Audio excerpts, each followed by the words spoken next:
Donc, ok, ta réputation, cuisine, tes aides extérieures, ta carrière, elle est là. Ta santé est là et ton argent, c'est dans le bureau. Ouais.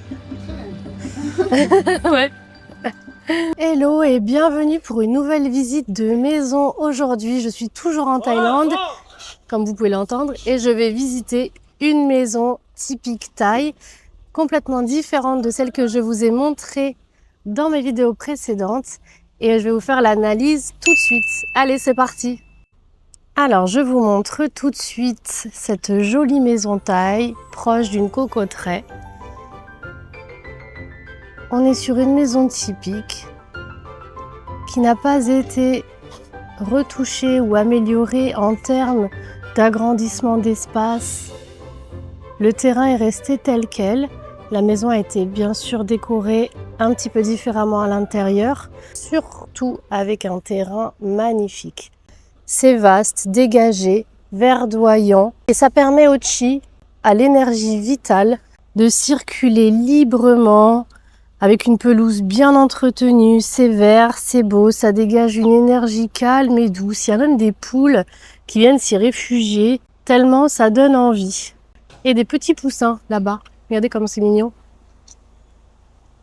L'entrée principale, donc la porte d'entrée qui se trouve ici, est un petit peu reculée du portail. Elle est accueillante et visible, un petit peu sombre. Le mieux serait d'ajouter un chemin clair avec des pas japonais, par exemple, au nombre de 9, juste pour diriger l'énergie à rentrer vers cette porte d'entrée qui est de près assez jolie, bien entretenue, en bois foncé, typiquement asiatique. Il y a aussi le petit passage pour les nombreux chats qui vivent dans cette maison.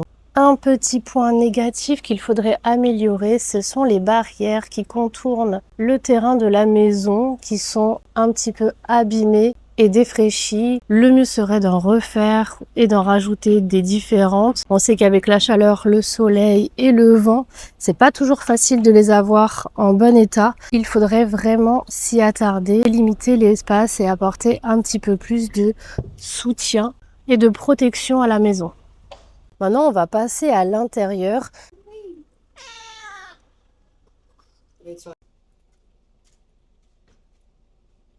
Allez, on va commencer avec l'entrée de cette maison. L'équilibre global est super, bonne base. Point positif, l'entrée est très lumineuse, ouvre sur un espace clair, propre, ordonné. C'est une excellente base pour accueillir le chi et l'énergie vitale. Le mobilier en bois, plus objet naturel, bambou, base, feuillage est une bonne énergie terre et bois, propice à l'ancrage et à la sérénité. Attention avec ce mur jaune qui apporte beaucoup de feu, qui peut créer un déséquilibre yang dans cette pièce, à voir pour le secteur. Le miroir dans la salle à manger réactive la lumière et peut élargir le chi à condition qu'il ne reflète pas la porte d'entrée. Et vous voyez, ce n'est pas le cas. Donc pour moi, il n'y a aucun problème à mettre ce miroir ici, à cet endroit-là, mais il aurait été complètement négatif à refléter la porte d'entrée. En Feng Shui, la première impression est toujours la bonne. Quand vous rentrez dans une maison, il est important de voir directement ce qui nous fait face quand on rentre, de regarder les éléments, l'énergie environnante, l'espace et voir si la porte est bien entretenue, ce qui est complètement le cas ici. Donc il n'y a aucun problème pour moi du point de vue de l'entrée. Au contraire, elle est belle, elle est propre, elle est accueillante, elle est chaleureuse. Attention avec ce mur jaune à ne pas trop stimuler l'énergie yang et à contrebalancer dans ces cas-là avec d'autres éléments qui pourraient apporter du yin comme des matières douces et des choses un petit peu plus velours, coton, cocon et voir avec les couleurs que l'on peut ajouter. Bon, je n'ai pas chaud du tout. Le mieux serait de faire comme une sorte de petit sas d'entrée ou d'une délimitation invisible avec un tapis par exemple juste ici, je vous montre. Un tapis par exemple juste ici ou une plante de chaque côté pour délimiter et faire comme si on rentrait dans une sorte de couloir et de sas d'entrée pour délimiter avec le reste de la maison, en tout cas du salon.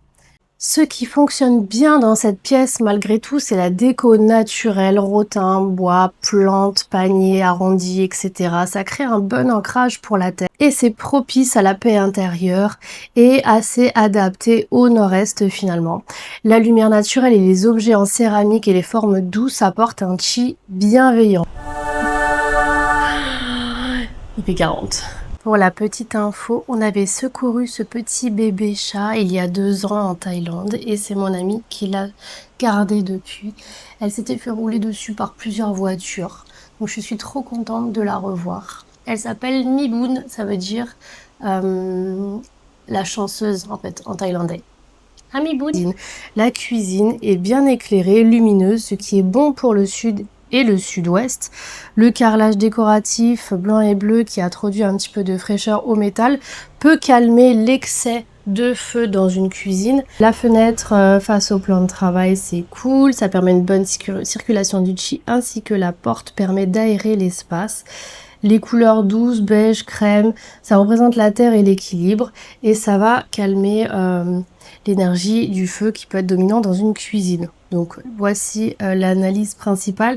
Après, les points à harmoniser ou surveiller. En Feng Shui, on dit toujours qu'une cuisine bleue, c'est pas super parce que ça va alimenter encore plus l'effet de l'eau et c'est souvent vrai. Ça dépend juste des secteurs dans lesquels votre cuisine se trouve. En l'occurrence, on est dans le sud-ouest, donc ce bleu va venir atténuer l'excès de feu que ces secteurs vont venir accentuer, surtout du fait d'une cuisine où le feu y est fortement représenté. Donc dans ce cas-là, le bleu est loin d'être un problème, au contraire, ça a été très intelligent de faire des touches de bleu dans cette cuisine qui vont réduire l'impact du feu.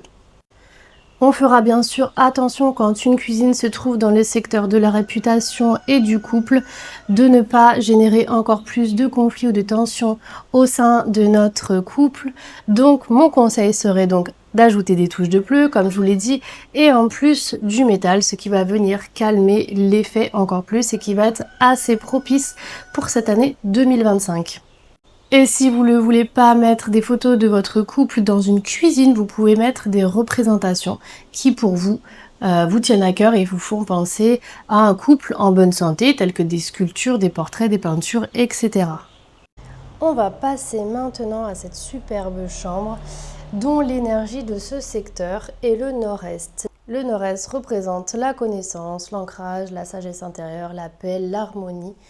Donc on constate que cette chambre est d'une énergie très douce, des murs verts profonds, ça calme l'esprit, ça renforce la connexion à la nature et à soi-même, ce qui est parfaitement aligné avec l'énergie terre, bois, douce du nord-est. Donc on est vraiment pas mal du tout. Le linge fleuri et les motifs naturels, coussins moutarde, papillons, apportent une vibration joyeuse et vivante, idéale pour l'énergie du matin. Les mobiliers en bois sombre et éléments un peu en mode rotin comme ici sont très bons pour l'ancrage et pour nourrir l'élémentaire. Ce sont des éléments également yin qui au contraire des éléments bois foncé sont des éléments yang. Donc on a un bel équilibre.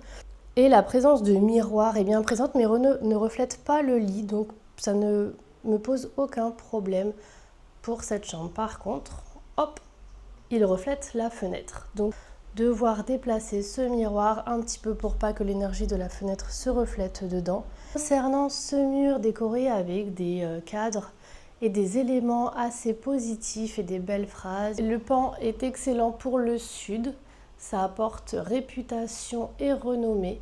Nous sommes dans le nord-est, donc je lui dirais d'en rajouter dans le sud si elle le peut. Par contre, le tigre est une énergie bien trop féroce et agressive pour être propice aux énergies calmes d'une chambre. Donc, les points à corriger pour moi c'est le vert en excès qui est très joli personnellement, j'adore mais ça peut affaiblir l'élément terre que représente le nord-est, provoquer de la rumination mentale, de la fatigue ou des blocages intérieurs. Je suis en transpiration totale et ça m'arrive pas souvent. Bon, on est en Thaïlande, c'est normal. Bon, la solution dans ce cas de cette pièce-ci, c'est d'incorporer des teintes de beige, d'ocre, de lin, de douceur et qui rappellent l'élémentaire, pure en tout cas, et d'ajouter des pierres naturelles. Attention, pas toutes les pierres sont propices pour le sommeil. Je vous proposerai d'ajouter du quartz rose, de l'améthyste, ou du cristal de roche. La céramique et la terre cuite peuvent aussi soutenir l'élémentaire de cette pièce. Et le ventilateur au pied du lit peut couper le chi pendant la nuit. Alors je regarde, non, il n'y en a pas au-dessus du lit, c'est pareil. Au-dessus du lit, c'est assez néfaste. Attention, c'est des tourbillons de la mort en fait. Ne surtout pas avoir de ventilateur plafonnier ni au pied du lit en face de soi. Mais là, j'avoue, j'aimerais bien en avoir un. Pourquoi vous allez me dire? Parce que les pales, ça coupe l'énergie du chi et ça va trancher directement dans le vif de l'énergie et ça peut provoquer des gros troubles au niveau du couple et de la santé et de l'endormissement. Autre petit point, c'est ce perroquet directement juste au-dessus de la tête. En Feng Shui, on évite de mettre des objets directement au-dessus de la tête, surtout du lit, parce que ça va perturber grandement la personne qui va dormir et ça va provoquer un encombrement mental. On ne met rien au-dessus de la tête de celui qui dort.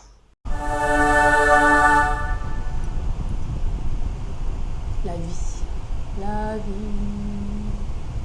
Alors, on va passer directement à la salle de bain. Et ce que je vous avais pas dit sur cette maison aussi en particulier, c'est qu'elle est carrée, donc c'est une forme super propice à la direction et partage des secteurs. Le carré et le rectangle et le rond sont des formes assez cool, en tout cas en Feng Shui, pour pouvoir dispatcher correctement les pièces et l'énergie. Il n'y a aucun secteur manquant, comme une maison en L par exemple. Donc c'est la maison la plus propice d'avoir, voilà, c'est un carré. Enfin, la forme d'une maison propice à avoir, c'est un carré. Donc, on va parler de cette salle de bain qui se trouve à l'est et qui est rose. Normalement, la salle de bain, c'est un lieu de perte énergétique, ce qui affaiblit l'énergie du secteur où elle se trouve. Et là, on est dans le secteur de la santé. L'eau de la salle de bain tend à affaiblir le bois de l'est, ce qui peut entraîner fatigue, difficulté à se régénérer, problèmes de santé au niveau du foie, du dos ou des muscles, pourquoi pas, et des conflits familiaux ou manque d'élan pour les projets. Le point positif de cette salle de bain, bien sûr, c'est qu'elle est propre, bien organisée, bien rangée, sans surcharge visuelle. Je sais qu'elle va bientôt être rénovée, donc je vais pouvoir aider mon ami à choisir les bonnes teintes et les bons coloris et matériaux pour cette salle de bain. Donc ce qui peut être renforcé ou amélioré, bien sûr, c'est la couleur, car le rose, ça n'alimente pas le bois qui est l'élément du secteur de l'Est. On va bien sûr choisir du vert, du marron, des fibres naturelles ou tout ce qui peut représenter l'aspect du bois. On peut y ajouter du bambou pour activer ce secteur et un rideau ou une serviette dans les tons, enfin des collections de serviettes ou rideaux dans les tons verts ou marron brun. Encore une fois, pour alimenter le secteur du bois, donc de l'Est. La présence des WC également dans ce secteur. La solution simple, en fait, c'est de toujours fermer le couvercle des toilettes, et ce, dans tous les toilettes des maisons, parce que c'est l'argent qui s'en va. Et la porte de la salle de bain, bien sûr, également toujours fermée aussi, parce que ce sont des pièces de perte d'énergie et d'argent qu'il faut toujours garder fermées et les avoir le plus petites possible, donc ce qui est le cas. En plus, dans cette salle de bain, elle n'est pas très grande, donc c'est assez propice à ça. Le carrelage peut même être gardé parce qu'il est un peu dans cette coloris là, mais bon, il sera, je pense, amélioré dans tous les cas aussi par mon ami. On va maintenant parler du bureau, qui est quand même un aspect assez positif de cette maison, car il se trouve dans le secteur sud-est qui est relié à l'argent. Et je vais vous montrer tout de suite à quoi il ressemble. C'est un secteur très puissant dans le Feng Shui, car c'est le secteur de l'abondance, de la croissance financière et des projets à long terme. Le mobilier en bois massif, c'est un excellent choix, car ça nourrit le secteur de l'Est, du Sud-Est, comme je vous ai dit, car c'est le secteur du bois. Le poste de travail est organisé. Les fenêtres sont orientées vers l'extérieur, elles apportent une lumière naturelle et ça permet au chi de se renouveler. Les deux chaises pour les deux personnes qui occupent cette maison, c'est un symbole de collaboration et d'opportunité.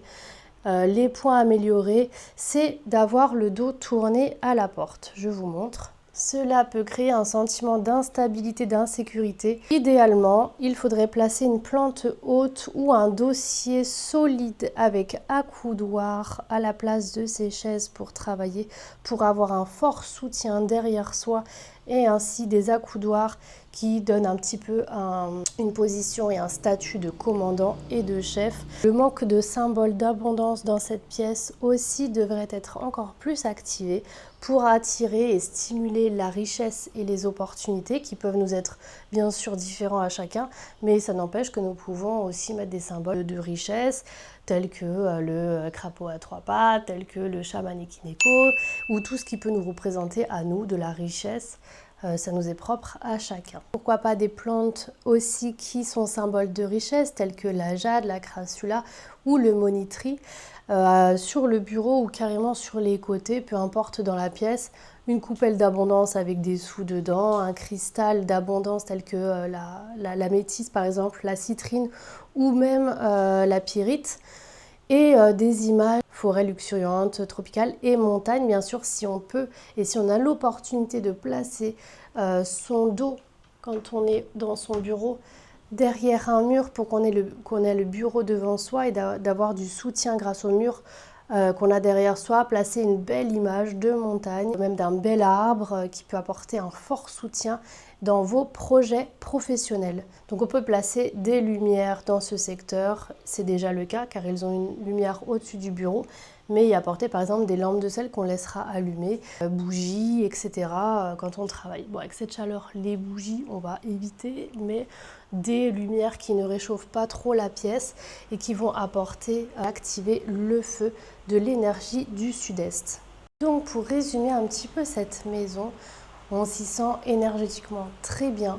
Je trouve le jardin et les extérieurs tellement agréables.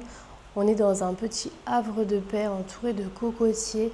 C'est idéal pour tous ceux qui aiment vivre dans la nature, ce qui est mon cas. Je trouve que l'énergie est bien présente, que l'énergie de toutes les plantes autour vont alimenter la maison. Bon, on finit cette vidéo ici dans un autre décor car les fichiers de la fin de cette vidéo ont été perdus, mais c'est pas grave.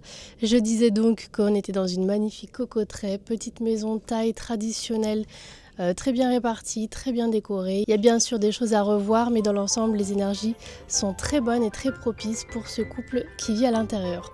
Voilà, en tout cas, j'espère que cette vidéo vous aura plu une nouvelle fois. On repart la prochaine fois sur une visite de maison, cette fois un petit peu plus différente. C'est une maison qui vaut des millions. Voilà, en tout cas, je vous en dis pas plus. À très bientôt pour la suite. Abonnez-vous et likez si vous avez envie de me donner un peu de soutien. Et à très bientôt. Merci.